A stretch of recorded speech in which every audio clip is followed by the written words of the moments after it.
కరీంనగర్లో అన్ని రకాల వ్యవసాయ యంత్రాలు లభించే ఒకే ఒక చోటు Excel agri solutions Peddapalli bypass road Bommakal Karimnagar ఇప్పుడే సంప్రదించండి. ఉదయాన్నే గుండెపోటుతో మరణం నిర్ధారించిన డాక్టర్లు.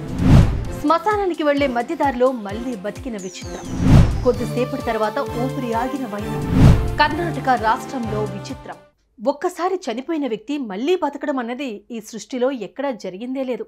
అయితే అక్కడ మాత్రం చనిపోయిన ఓ పెద్దాయన మళ్లీ బతికాడు.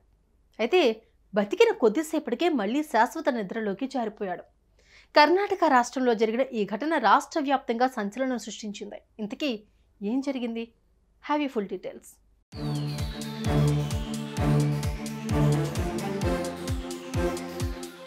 ఇదిగో ఇక్కడ మనం చూస్తున్న ఈ పెద్దాయన పేరు శివరాము.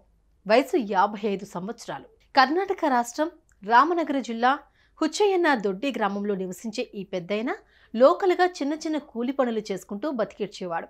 సోమవారం ఉదయం ఎప్పట్లాగే నిద్రలేచి కాలకృత్యాలకు వెళ్లే సమయంలో ఉన్నట్టుండి హార్ట్అటాక్కు గురయ్యాడు. ఇంట్లోనే కుప్పకూలిపోయాడు. అచేతనమైపోయిన శివరామును కుటుంబ సభ్యులు ఆసుపత్రికి తీసుకెళ్లారు. అక్కడ శివరామును అన్ని విధాలుగా పరీక్షించిన డాక్టర్లు ఆయన చనిపోయాడు అంటూ తేల్చేశారు. దీంతో శివరాము కుటుంబ సభ్యులు ఆచారం ప్రకారం శివరాముకు అంత్యక్రియల ఆచారాలన్నీ పూర్తి చేసి శ్మశానానికి తీసుకెళ్లేందుకు శ్మశాన శకటంలో ఎక్కించారు.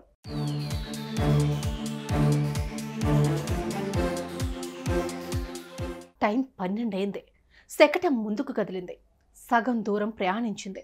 ఇంతలో శివరాము దేహంలో కదలిక మొదలైంది. వెంటనే కళ్ళు తెరిచాడు. చేతుల వేళ్లు కాళ్ళు కదిలించాడు. ఇది చూసి నిర్ఘాంతపోయిన ఆయన బిడ్డలు వెంటనే వ్యాన్ ఆపేసి డాక్టర్కు ఫోన్ చేశారు. ఈ విచిత్రం విన్న ఆసుపత్రి డాక్టర్ వెంటనే అక్కడకు చేరుకున్నాడు. శవం మీద ఉన్న కట్లు విప్పేయించి నీరసంగా ఉన్నాడని వెంటనే ఆసుపత్రికి తరలించాలని శ్మశాన శకటాన్ని ఆసుపత్రి వైపు మళ్లించాడు.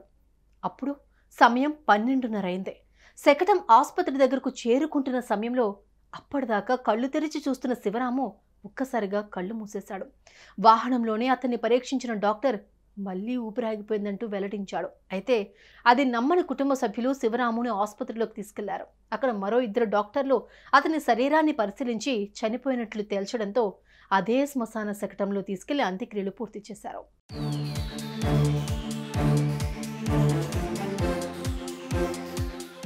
ఉదయం ఆసుపత్రిలో 2-3 డాక్టర్లు పరిశీలించి చనిపోయాడని డిక్లేర్ చేయడం, అంత్యక్రియల తతంగమంతా అచేతనంగానే ఉండి మళ్ళీ 5 గంటల తర్వాత బతకడం, ఆ తర్వాత కొద్దిసేపటికే మళ్ళీ చనిపోవడం గురించి వైద్యులే కాదు ఆ పల్లెవాసులు అంతులేని ఆశ్చర్యంలో మునిగిపోయారు. యముడి లెక్కలో ఏదో తప్పు దొరికినట్లుందని పల్లెవాసులు ఇదో మిరాకిల్ అంటూ డాక్టర్లు గుసగుసలాడుకున్నారు.